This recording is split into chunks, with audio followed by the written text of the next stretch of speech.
Savakinis. Welcome to our program in a nutshell. Today our very special guest is Maureen McGuigan, Director of Arts and Culture for Lackawanna County. I just want to say that I've had the pleasure of working with Maureen for many, many years here in Lackawanna County on programs such as Arts on Fire, the Bonfire at the Scranton Iron Furnaces. It's just amazing all the wonderful arts and cultural and historical events that we have here in Lackawanna County. So today we're going to talk with Maureen about some of those great things that are going on for the holiday season and some of the great other things that are upcoming with arts and culture in Lackawanna County. Welcome to our program, Maureen. Thank you. It's an honor to be here. And Bob, I think the world of you. You've been a big part of all these events, many of them that we're going to talk about today. So thank you for having me as a guest. Thank you as well. I guess let's start off, as the holiday season is going on at the current time, what is going on in Lackawanna County that you could tell us about? Because I know we see beautiful trees, decorated trees, different events going on. Please share with us a few things. It's really great to see the holiday activities grow throughout the county. And I know we're talking a little later, so some of them have ended, but it's good to put a little tickler on your calendar for next year. You know, we were just talking before the show on Santa Train and the Winter Market, and there was a holiday event in Old Forge, but there's still a lot that you can enjoy. One of the things I like is that some of the displays stay up for the whole month, even into January, and that's a free way to have some holiday fun. So our Festival of Trees, which has been going on a long time, it's an annual fundraiser for Toys for Tots, and the past 2 years we've moved it outside on the Lackawanna Courthouse Square, which I think is a really good move, and I think it's going to stay there because so many people can walk by it and just really lights up the courthouse. It's at on Biden Street between Adams and North Washington. And I think the great thing about this event is that it's the community organizations that decorate the trees based on a theme. So that's always the fun part. We have such a diversity of organizations, businesses, nonprofits, Girl Scout troops, even individuals come out and decorate them. So this year's theme was Out of This World. So it's really, really fun to see how everybody interpreted that. And you know, some of them, if they worked with people in their organization, they made ornaments. Some took like a movie. There's one of, I think the Creative and Performing Arts Academy did one of Star Wars. So it's just really fun. So there's 26 trees. And again, it's in the Piazza del Arte in downtown Scranton on Biden Street. So that'll be up till January 7th. And I have to mention, we have awards for the trees, and one of them is a People's Choice Award. So if you go to the Lackawanna County Arts and Culture Department, you can find the album, and you could vote for your favorite tree. So even if you can't get down there, you can see them. And we're always grateful to Electric City Television because, again, if you can't get down to downtown Scranton, they always put together a wonderful program that showcases all the trees. So please look for that on the channel. But there's more trees up in our northern tier of the county in Carbondale, which actually, they were really helpful as we developed our outdoor version. Tinseltown is up there on beautiful Main Street, Carbondale, and the little square there, and they also have beautiful trees. And down at the other end of the county in Old Forge, so they've developed more holiday programming. They do have their own market, like I mentioned now, but they also have businesses sponsor trees that you can also see. So I think it's a really fun thing to add. If you're going around, a lot of people like to drive around and look at the lights in the different houses. Also downtown Scranton Tomorrow does a wonderful holiday showcase of their businesses downtown. So they all decorate a tree and you can walk around and spend the day looking at the windows and also hopefully visiting some of our wonderful boutique shops and restaurants that are downtown now. So you can make a day out of that. So, I mean, basically it's all free events, and that's taken care of through our county arts and arts tax and everything that exists out there. So it's a great opportunity for citizens to just go out there and see the beautiful holiday displays, see the lights, the trees, and everything like that, whether it's in the southern end of Lackawanna, the center of Lackawanna and Scranton, or head up north to Carbondale. And there's probably more. That's, like I said, there's all these wonderful pop-up events happening in different boroughs and places. So, you know, sometimes myself, I just go to Facebook and kind of look at different events so that I can keep up on what's happening. I know I'd have to check if they're doing it again, but I would look the North Pocono Cultural Society and Moscow Clayworks also celebrates Eastern Orthodox Christmas, which happens, of course, after the 25th in January. So sometimes there's events around that holiday as well. So again, there's a lot of fun stuff. There'll be the Ice Festival coming up, 2 ice festivals up in the Abingtons, I believe. So sorry, I don't have the exact date, but that might be in middle or early February. And that's an event that's been going on a long time. You can find them on Facebook or Clark Summit Ice Festival. But they have, again, a lot of it's free. I think most of it's free. You can walk around and see the ice sculptures, there's music, there's different kids activities. So that's a really fun event. And then Scranton also has an ice festival going on. And that's fairly new, right? That's fairly new. That's only a couple years old. So I'm sorry, don't exactly have the exact dates because they're coming up, but I would definitely look on Facebook, or you could contact our office, arts-culture@lackawannacounty.org, or my phone is 570-496 1724. And I also encourage people, we have a very active Facebook page, it's Lackawanna Arts, so we're always posting things that are going on in the community. So those will be 2 upcoming events. There's sometimes winter, as beautiful as it is in North, things kind of die down, so sometimes you're just looking to get out of the house. So I'm glad to see there's a couple more winter events going on in the county. Just the other night when I was driving up to Carbondale, I noticed the Tinseltown trees, and it was amazing just to see Yeah. with a little bit of snow on them and everything, and all the lights and everything. And for the next couple of weeks, everyone could enjoy those beautiful holiday trees, whether it's northern Lackawanna, Right, or, again, or central or I know, southern. that's Let's talk about Maureen a little bit. Oh, geez. I've Okay. been involved with the County Arts Council for several Yeah, years, you well, have. actually for many years. Yeah. And Maureen, how long have you been serving Lackawanna County as our arts director? Well, speaking of the winter, it will be 15 years in February, which is hard to Congratulations. believe. But thank you. It's been a lot of fun. I've gotten to work with wonderful community people and organizations on so many cool projects that benefit the public, and it's just a fun job, And I think it's very impactful to see the good that investing in the arts does economically and also for community development. That's what I'm always amazed is that Lackawanna County has such a vibrant and such a rich art, culture, history, heritage, and everything going on, whether it's First Fridays and everything in downtown Scranton. And there's so many activities, but I mean, what are some of your accomplishments, some of your proud accomplishments that you'd like to tell us a little bit about?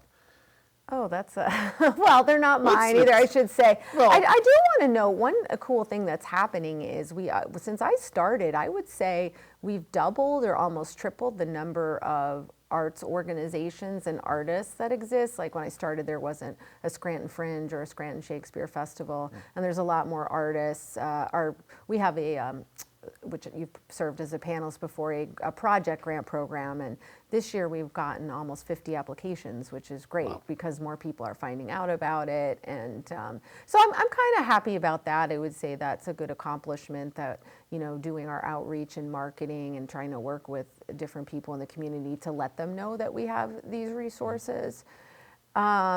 I think that we've been able to either seed fund or be part of a lot of the events, and some of them which you mentioned before, like Arts on Fire, the bonfire, the winter market that I referenced before is growing. So we've been able to invest in things that are good for our local residents, but also might draw people to the area. We have a great 4th of July celebration. It's actually on July 3rd every year, but we have the Philharmonic come out and play with fireworks. So that's become a very popular event in the county. So I do like that we are seeing more of those, and sustainable, that they're staying around and that they're becoming a real part of the community.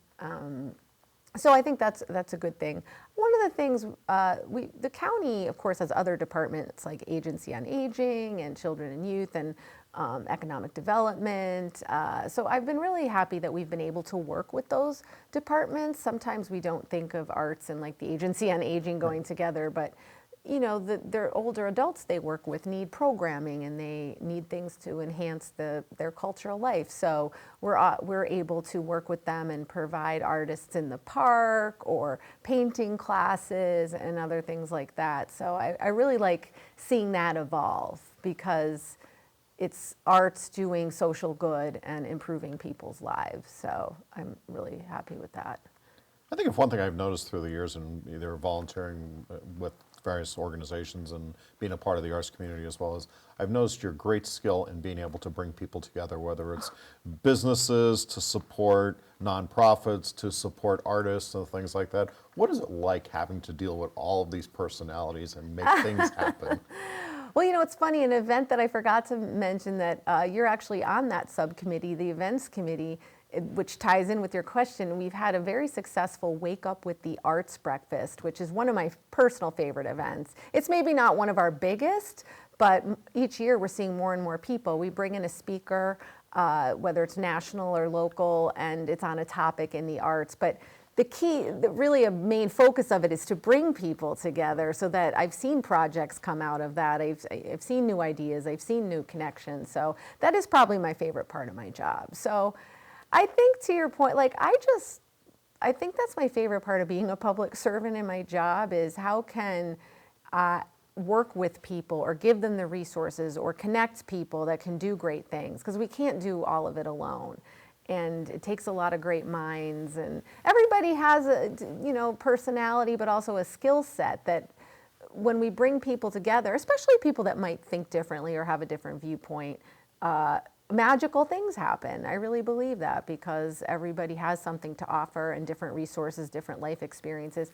So I think that's why I love gatherings like a breakfast or something, just convening a meeting. I think counties are great for facilitating meetings, reaching out to people. Like sometimes I'll see something in the paper, hear about something, and just go have coffee with that person to find out more about what they do. So I think that's the fun part of it. It's an organic process, and it's seeing you work with the LHVA and you're on other boards. So knowing you, I can be like, hey, what are you working on that we can help you with? So I don't know if it's a science or an art or a little of both. I think it's just constantly reaching out to people and paying attention to what others are doing. So I'm going to shift over to the Trolley Museum a little bit because I know you spend a lot of time with your office there and everything like that. What's the Trolley Museum doing for the holiday season and everything? I mean, I know they've run some great trolley excursions with Santa and everything. So what's the near future got for the Trolley Museum? Yeah, the Trolley Museum is such a great asset in our community, and that is where our offices are. So we do work with them and on different things together. But yeah, the Santa Trolley is currently going on, which is one of probably our most popular event. So that's every weekend through Christmas, Saturday and Sunday. There's about 5 rides a day with Santa on the trolley. Kids love it. You can call. You need to make a reservation, but you can pay that day. So again, that runs Saturdays and Sundays. But it's also worth it to just go to the museum because they have also another tree event. Local schools decorate the trees for the holidays, and then you can also vote on your favorite one. So the Trolley Museum at the holidays is just beautiful. Like I said, it's just worth it to go down. It makes you, I think what we're talking about is all these beautiful things just make us feel good over the holidays. So that will be up until the end of the month, but that is definitely worth, because again, it's amazing what these schools do, the creativity, and you can vote for your favorite tree, like I said. Then we kind of close for the winter, so it's a little quieter. Still worth a visit. There's still a lot of great information, and then we'll start up again.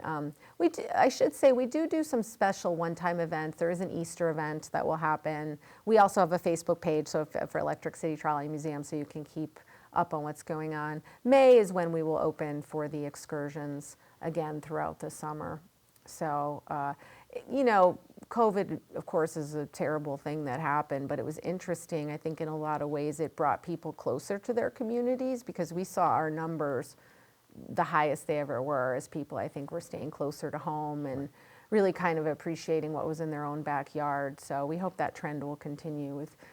It is a great trolley ride. I will say, you've been on it, you've been involved with the Trolley Museum. So I think it takes you through a lot of different experiences. You're in the nature by Naog Gorge, which is gorgeous. You go through a 100-mile tunnel. You learn a lot, and you go all the way up to the baseball stadium. So I do think it's a unique experience. You mentioned earlier about the events planning committee and everything. I know you have an advisory group that you work with, the Arts Council, ACE, Arts, Right. Culture, and Education. What are your thoughts on that?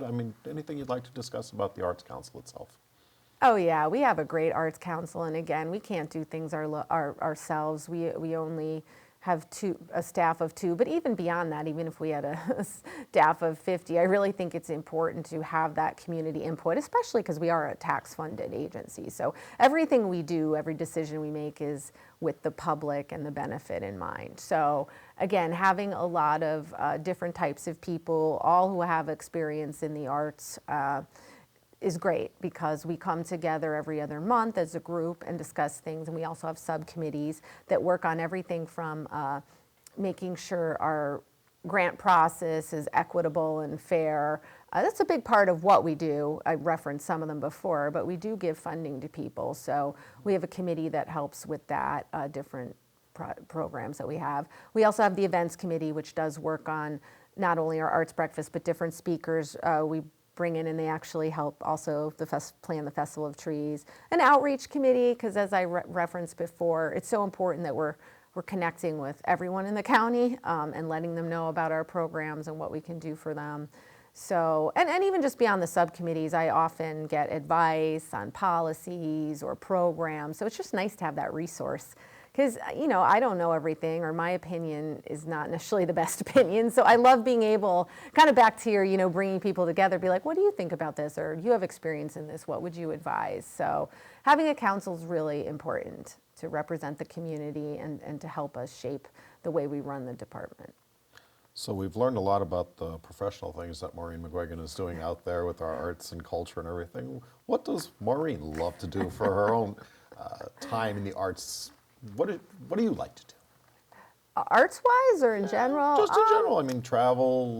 Travel's always. Poetry, painting. Yeah. What's your passion I of don't arts? paint. I'm more of a visual art appreciator. I took art history classes and I love visual art, but writing is my art background, if you want to call that. So I did go to school. I have an MFA in creative writing. So especially previous to when I had this administrative job when I first moved back, I myself was involved in a lot of arts. I was a poet in residence with the NEIU. I did different plays, shows, poetry things. So I like that. I think I bring that perspective too, as being on the other side of the fence, being that artist. So I still do that. I have a blog that I keep up with my writing, and I'm trying to finish a one-woman show. So I would say writing is still a big stress reliever for me and part of my life. I do like outdoors. I think another aspect of Lackawanna County, and we do through the arts also try to do programs in some of our beautiful outdoor spaces.